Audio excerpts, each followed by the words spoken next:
All right. How is everybody doing? I know you can't answer me, but I hope the answer is well. I would like to welcome you all to the first roast workshop that we're going to be doing. Um, I'm going to be using the monitor to my left, so if you can, I don't even know if you can see my camera now, but if you can, you might be looking at the side of my head for most of the time, but that's just the way it goes. So what a roast workshop is, when we have in-person class, I know this is online, but when I have my in-person classes, I take the thesis statements from each essay after the essay has been graded, and I put it anonymously into a Word document. And then, as a class, we go through each of these, each thesis statement from each student's essay, and we discuss what could have been done better, what could have been done worse, that sort of thing. The idea is to improve in our writing by having our work critiqued in front of us. The idea is not to make you feel singled out or put on the spot. These thesis statements also are anonymous and they will remain so. So in the event that you wrote about something sort of personal, and some of you did, no one is going to know it was you, unless you, of course, put that in the discussion previously, in which case you knew what you were doing. So we're going to just, without further ado, go through each of these. I had planned to talk about the lottery and stuff, but I think what we're going to do is just talk about all the readings for the next unit, because the next unit is the literature unit anyway. So I'm going to push that stuff forward. I don't really want you to think about anything else right now other than the argumentative essay. The last text that you should have read, which was MLK's letter from a Birmingham jail, I hope that you all read it. I hope that you found it moving. And if you want some tips on how to really deliver in an argumentative strategy, that is the text that will show you how to do it. But all right, so these are the thesis statements from Essay 1, and I will quit yammering and just go over them. The first one: I absolutely love this recipe, and it's always a winner at family gatherings. So a couple of things. The first thing, we should always be able to tell the strategy. We should also be able to tell the topic, and we should have some indication of how the essay would be structured. You'll recall that subpoints are a good way to indicate the structure. But here, when we look at this thesis, we see we know that it's probably a process essay on some kind of recipe. But we don't really know what the recipe is. We don't have any indication of the steps. There's not enough detail here. Also, one thing I want to point out: winner. This is sort of a colloquial thing that we say. It's not an actual contest. So when we say something is a winner, we mean it's very good, it's something desirable, but it's sort of a colloquial or conversational word. You want to try to weed out colloquial speech. And you'll notice there's some more colloquial speech as we go along.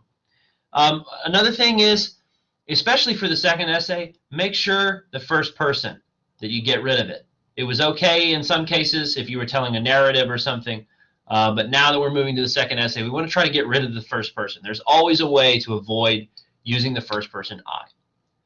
All right, moving on to the next one. Once I had gathered all items for the recipe and check out, I quickly rush home in excitement to prepare this delicious meal. Come on, let's get cooking. So a couple of things about this one. Again, I don't know what the delicious meal is. No idea. I have first person, which again was okay for a narrative, but not really for, and I assume this is a process, but it is confusing because you're writing it as though it's a narrative, right? A story about you cooking something. So is this a story about you cooking something, or are you writing a process essay telling someone else how to cook something, right? There's a difference. And the last thing I have to say about this one, this, come on, let's get cooking. This is the kind of language that you hear like maybe on a TV show or something. Try to avoid that. Also try to avoid the use of exclamation points right here. I'm going to try to avoid those. Okay, moving right along. The current paper argues that watching too much television denies people sleep, an opportunity to engage in physical exercise, exposes them to adverts that encourage them to eat and add weight, and upsurge their energy intake, since most of the time they watch as they eat, hence increasing their chances of adding excess weight. Okay, so a couple of things about this one. I can tell the strategy. I know what it is. It's cause and effect of watching too much television, specifically effects on health and like weight gain. So we can tell that. That's good. One thing, it's way wordy. I mean, look at how many lines this is. I think the font is a little big so you can see it, but it's still quite a wordy thesis statement. And we've got a lot of these little breaks because of the commas and stuff. Now, it is, for the most part, I believe it's grammatically correct and stuff, but it's just a very long sentence. So that's really what we have to say about that one. Also, the last thing that I will say about this thesis statement, other than it's wordy, which is the main critique, this is a fourth wall break. So if you guys have ever heard of the fourth wall, maybe you've seen the movie Deadpool, that's where you kind of like the character in the movie will recognize the fact that they are a character in the movie, and they'll look at the audience and say, oh, this is the part where I do this. So you don't want to like let the audience know that they're reading an essay. That's like breaking the fourth wall. So don't mention the paper. Don't say, I am going to tell you about X, right? Because you don't want to break the fourth wall. You don't want to reference yourself or reference the paper as an actor in it. Okay. Here's the next one. There are 3 different types of learning styles: auditory, visual, and kinesthetic, which are also different, but result in the same results of the student learning and gaining knowledge over a certain subject. Okay, we'll jump back to the first part. So we have, all right, we know this is classification and division, 3 different types of learning styles. We've got them listed out. That's good. So we could probably have some indication that the essay will deal with 1 paragraph for each. That's good. Saying that things are similar but different is not really, that doesn't really tell us much. And then you'll notice we have the word result of the student learning here. And then if you look back here, we had result as well. So that's the use of result twice back to back. Always try to maintain word variance. You want to use different words as you write. Okay, so we'll move right along. Try to get be a little more specific. All right. The fall semester of high school in 2014 and the winter semester of high school in 2016 showed me just how short life truly is, and have completely altered my perspective regarding life and death. Okay, so cause and effect. We don't know what the cause is, though. And if I remember correctly, this essay, the lead was buried pretty deep. It was like on page 3 or page 2, I believe, that you discovered that this essay was about some premature deaths that occurred for a couple of high school students. It was very sad. But what I will say is that that should be stated up front, right? You could just say, the deaths of my friends in these semesters showed me how short life truly is, and yada, yada. And that would give us some indication. But having to dig down a couple of paragraphs to get to that fact, it may be a good way to like entice somebody, like get them to keep reading, but for the purpose of essay structure, you want to just put it up front. Okay, next one. But couples who have lived together before marriage stay together longer than those who do not. I would just say we don't need this but, right? Just say, and capitalize, couples who have lived together before marriage, and we don't need this comma, stay together longer than those who do not. So I guess what is the cause and effect, like the effects of living together before marriage, like living together before marriage is the cause and the effect. I don't know. Oh, maybe it's compare and contrast. Maybe it's like comparing and contrasting people who do live together and people who don't. So the strategy is a little unclear. We could use some more specifics and subpoints, but all in all, this at least serves the function of a thesis statement. All right, next one. Anywho, running a restaurant is a big responsibility, especially for teens. This makes the job much more stressful. So the main thing right off the bat, anywho, this is colloquial speech. This isn't actually, I don't think this is actually a word or like a correct, grammatically correct saying. I think it's something that people say as like a cutesy way to say anyway, right? I'm not actually sure about the history of that term. You do hear it occasionally. But yeah, it's colloquial speech. It's conversational. Remember that in the essay, you want to stay as formal as possible. Running any restaurant is a big responsibility, especially for teens. This makes the job much more stressful. So I get, what is this, a process of running a restaurant? But I don't have any details about what that entails. And I don't have any subpoints. I don't know anything about the essay structure just by looking at this. Okay, next one. I'm trying to get through quick today because I know you guys just want to focus on that essay, and I don't want to water this video down. I've already been talking for several hours today, too. This is kind of tough on my voice. Okay, the mistreatment of animals being used by companies to test their products is inhumane and often ineffective and should be banned. Well, I got to tell you, as an argumentative thesis, this is great. This is really strong. But what I will say is that it's not an argumentative essay. You had a choice of 5 strategies, and argumentation or persuasion wasn't one of them. So I'm trying to figure out if this fits with any other ones. I'm having a hard time. I do like the structure. I like how clear and like plainly you assert the claim, and I'm looking forward to reading your argumentative essay because I think you've already got a good idea of how to carry it out. Also, this is a very poignant topic. There is a lot of cruelty that takes place in those scenarios. All right, moving right along. This is the environment that led to me becoming a teenage father at the age of 14 years old. Okay, so we know that this is probably going to be a narrative about becoming a teenage father at the age of 14 years old. But we're talking about, is it just about the environment? Is the entire essay? Because as the thesis statement, which is the last sentence of the intro paragraph, this tells me that the entire paper is going to be looking at the environment. So it makes me think that like the cause and effect of becoming a teenage father, the effect is becoming a teenage father, and the cause is the environment. But really, this ended up being a narrative essay. So I don't know really about this word choice specifically. Remember that the thesis statement is always the last sentence of the intro paragraph. So if you used another sentence as your thesis, but it wasn't in that place, it didn't get selected for this workshop. Please keep that in mind in the future. Next one, when building a computer, builders will have to consider what they will be using it for, the types of parts that they may need, and how they will keep up maintenance on their computers. I like this one as a process. I like that we have subpoints.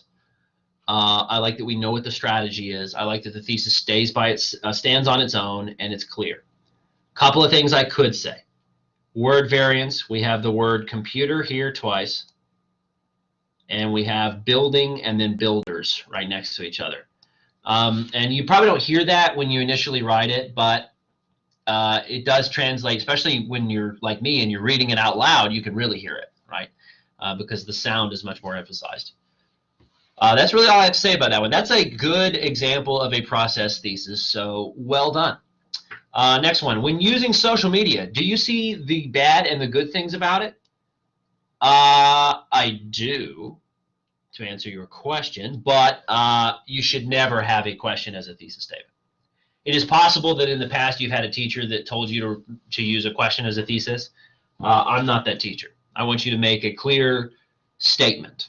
And for the upcoming essay, I want it to be a clear argumentative claim. Okay. All right. Next one. Although these two types of lifestyles have many differences, there are yet positive and negative factors to consider, such as cost of living, job opportunities, as well as environment and lifestyle. Okay. Word variance. We got lifestyle here. We got lifestyle here. Let's see. What do we got? Anything else? Not in the way of word variance, I don't think, that I'm seeing. What two types of lifestyles? Make sure you mention them in the thesis. The thesis should really stand as its own thing. And I know that you don't want to get too repetitive, but really, I like the thesis statement to be a complete unit. I do like that this has subpoints. I know that the paragraph, probably we're going to have a paragraph about the differences in cost of living, differences in job opportunities, and differences in environment and lifestyle. So that's pretty good. When grilling chicken, you have some necessary steps and procedures to take to have the best outcome possible. It starts with cleaning, seasoning, and marinating the chicken. Next, you have to clean and set up the grill. After that, it's time to fire up the grill and get that chicken cooking. So right off the bat, wordy.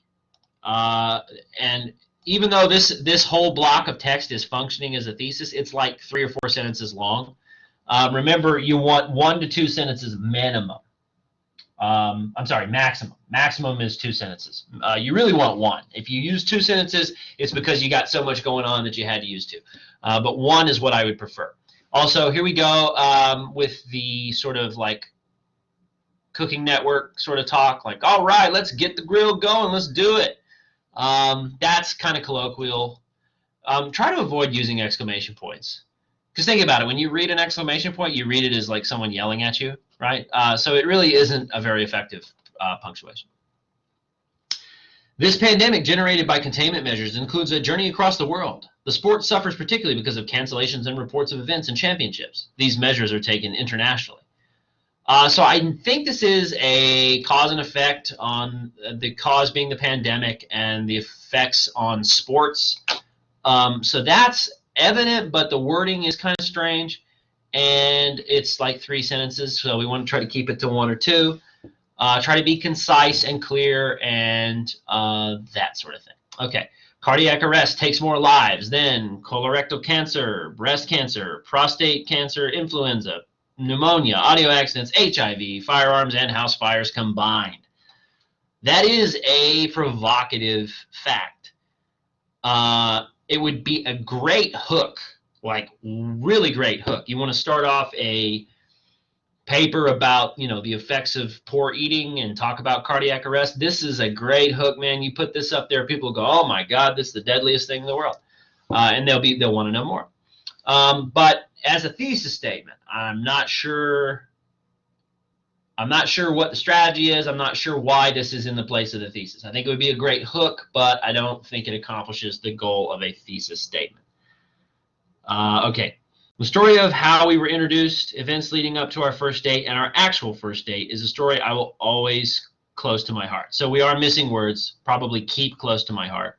Also, close to your heart is a metaphor, and it's sort of figurative, like figurative speech. The heart actually, I know that we kind of like feel things in our chest, but the heart actually doesn't have a whole lot to do with emotion. That's pretty much all the brain. The heart's function is to pump blood. So you want to try to get rid of figurative speech. I mean, I know you all know that, but you want to try to get rid of figurative speech. Who is we, right? The story of how my first boyfriend and I were introduced, that would have changed that. So that one's not bad. I mean, we do have an indication of how it will progress, so that's good. Therefore, college students on campus are considered to benefit from the one-on-one interaction with the trainers, while online students have an added advantage of distance, but both suffer and benefit differently. Okay, so compare and contrast online and in-person schooling. So that's obvious. That's good. I don't know that we need the therefore. College students on campuses are considered to benefit from the this needs hyphens, one-on-one interaction with trainers. Do you mean, I don't know, I can't remember. Is this about sports? Because trainer is specifically like a sports term. We all refer to as professors or instructors. So yeah. Reminds me of that scene in Austin Powers where Dr. Evil is like, I didn't go to 4 years of evil medical school to be called Mr. Okay. When you say they both suffer and benefit differently, I'm not really sure how. So be specific with that. That's a little bit vague. Okay. Pollution is causing harm to many plants and animals alongside causing the temperatures to rise. Well, this is true. A cause and effect on pollution and its effects on the environment and the animals. Okay. I could use a little more detail. I mean, it does get the job done. I got to be honest. As a thesis statement, this accomplishes the goal. It's nice and concise, but I would like just a little bit more information. Growing up, I was deeply influenced by my family, society, and my instructors. Again, it's pretty much the same criticism as the last one. Decent thesis, concise, has the subpoints. I'm left wanting a little more. Influenced how? For the better? For the worse? Right? So yeah, okay. Life experiences varies from a country to country, therefore. I can strongly say that being brought up in Ghana has shaped me into who I am today. And this is because I was heavily influenced by religion, society, and tradition. So good things going on. A couple of good things. The first one is the points, the subpoints. We know, okay, so this is a cause and effect of moving from country to country, the cause and effect of growing up in Ghana. You were grown up in Ghana, and this is how you were affected, right? I think that's it. Or let's say you were grown up in Ghana. You grew up in Ghana. Although it could, I'm left to wonder, is this a narrative? Is it a narrative or is it cause and effect? I think it's cause and effect. But anyway, it does accomplish the goals. It's a little bit wordy. That's really the main critique. Okay, the next one. This cashew cream recipe can be accomplished in 3 easy steps: preparation, blending, and serving. Decent, yeah.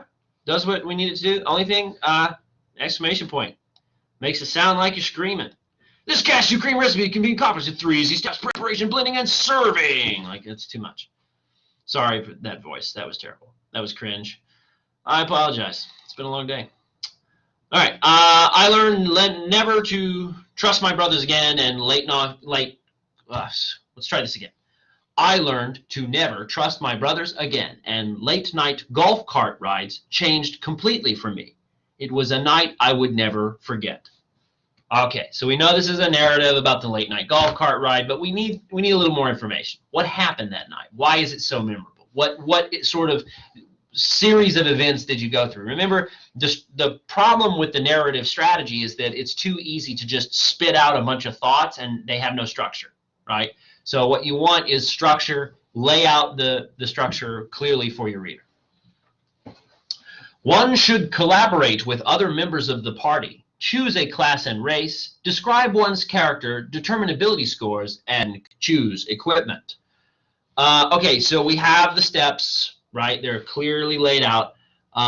It was mentioned what this was previously. It is the process of creating a good Dungeons and Dragons character. As a fellow nerd, I was thrilled to see it. But what I would say is we need to have that information present in the thesis. But other than that, pretty good. Okay. Most people do not realize that with a little practice and a few tips, you can make almost any recipe taste like the cookies from your childhood. So I did like this essay, but one of the things that I kept saying is that I wish you would just tell me how you like the cookies, right? Because I know you think that baking cookies with grandma is a universal experience, but I never baked cookies with my grandma. I don't even know. I only met her a couple of times. I don't even know if my grandmother even baked cookies regularly. And we certainly don't have any kind of like heirloom recipe or anything like that. My mom made some chocolate chip cookies that were okay. I think most of the time they were the Pillsbury or whatever. But so just tell me, like, how do you make the cookies? And don't you kind of left it open-ended, like, well, you could do this or this depending on what you want, and that's cool. It shows that you have a great mastery of the cookie. But for the sake of clarity, it might be better to pick one. The majority of video game players may set usage limits that do not affect their daily life. However, many others have acquired a video gaming addiction and suffer from devastating consequences. Pretty good, yeah. The only thing is I would like to know how, like, maybe subpoints, like what are the consequences? Consequences around health, schooling, and social life, right? Those would be 3 things that you could look at. So a little more detail there, but it would kind of push it on the wordiness, maybe trim some words and then add those modifiers, and then looking pretty good, yeah. And also I agree, like as an individual who used to play a lot of video games, I don't play them at all anymore because they were so frequently just eating my soul. Okay, here we go. We only got a couple of pages left. Being a stay-at-home mom also has a lot of joys that come with it, but it is about more than just being a mom, but having a family and building a good relationship with your partner. A life like this has its ups and downs. Okay, so what is this? Cause and effect of being a stay-at-home mom. We need to definitely want to trim wordiness. This is a 3-sentence thesis. We got to get that down. We got ups and downs, which is colloquial. We've got the use of the word mom several times. Be specific. What are the joys? What are the effects specifically? What are the ups and downs? Like, this is a perfect example when I say no cliches. Ups and downs is a cliche. It has its ups and downs. What does that mean? It's like it's not all good. But we know what it means, but it's a cliche. So, okay, the primary artificial nail manicure that a woman can get is the SNS or gel nail. These 2 nail categories are similar in a lot of ways, but also differ in many. What one do you think you'll like best? Definitely no question. Okay, you can ask that later maybe, but not in the thesis. And the other thing is how? Like, give me specifics. How are they similar? How are they different? What are some of the broad categorical nuances between the 2? So yeah, just a little more detail and no question. Smoking cigarettes can cause more drug usage, vision loss, health issues such as heart disease, strokes and cancer, and pregnancy complications. Yeah, that would be a cause and effect thesis, folks. Well, having unprotected sex with the one you love at the age of 16 can actually make that happen. Here's my story. I always wonder if like someone walks by while I'm reading some crazy thesis. And yeah, so I mean, we know this is going to be a story about this incident. We need some more detail.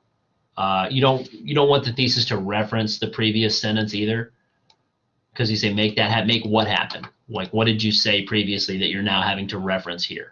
Make sure it stands on its own and has lots of detail. You guys can hear my voice giving out, can't you? All right. This is page 8 of 9. From that point on, my life changed for the better. I just did not know it at the time. Well, that's very good.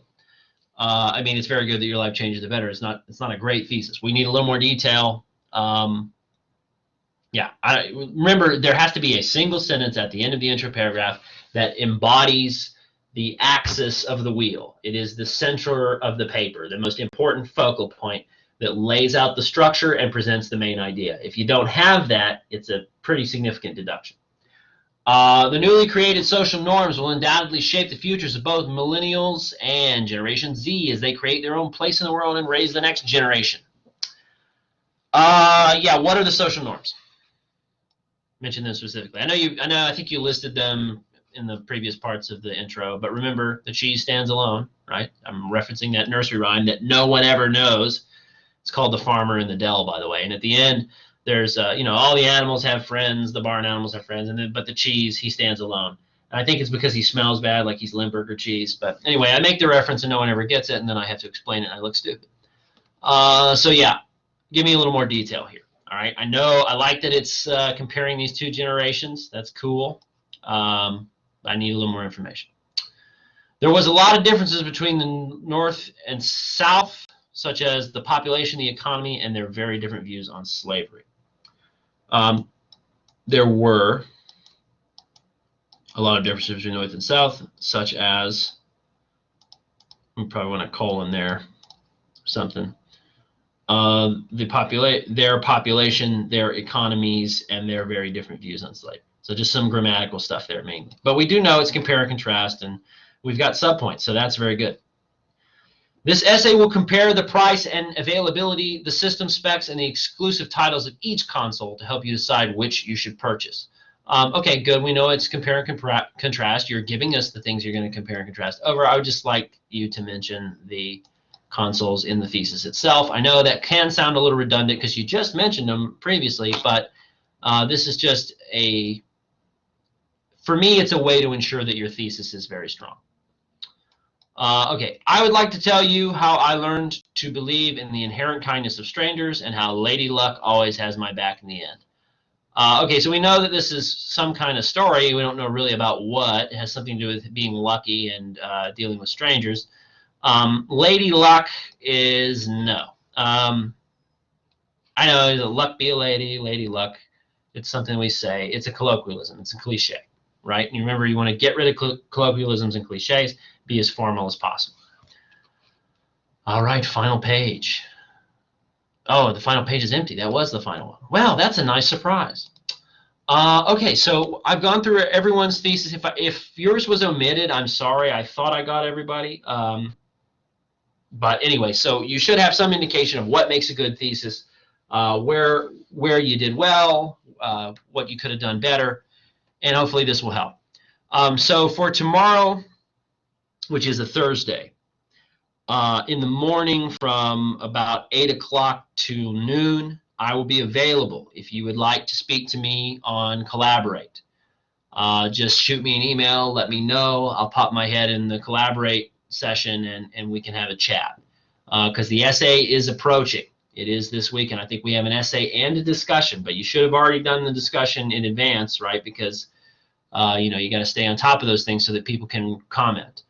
But so going into the big shebang here, if you have any questions, let me know. I'm going to take a look at your discussions before the essay is due so that I can give you some feedback there. I mean, better late than never. The essays took priority, so that's the way it goes. And if you have any questions for me whatsoever, let me know. Some of you, I think, maybe have been calling my office phone. I keep seeing like a missed number. I'm in and out throughout the day. You know, I got classes that I teach, and sometimes I get lunch and stuff. So remember, the best way to contact me is through that email. If I haven't answered one of your emails, it probably got buried, so send it again. All right, that's all I got for you. I will follow up on the readings next week because the final essay we're going to be writing about literature. So I'll talk about all those readings that we haven't talked about yet. We've done the Allegory of the Cave. We still have the Lottery, MLK's Letter from Birmingham Jail, and Modest Proposal coming up. By the way, Modest Proposal is very disturbing. This is your warning. Okay, other than that, extra credit assignment. Read Children of the Corn and write a one-page response to it. All of the stuff for that is in the Summer Readings for 2021 folder.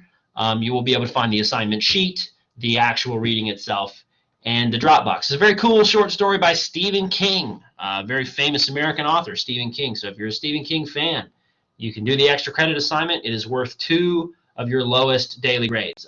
It doesn't count for an essay, but if you like a discussion or a quiz, it will replace your 2 lowest. So that being said, have an excellent weekend, and I will see you all on Monday. Figuratively speaking, I will see you all in the form of a presentation somehow. Okay, have a good one.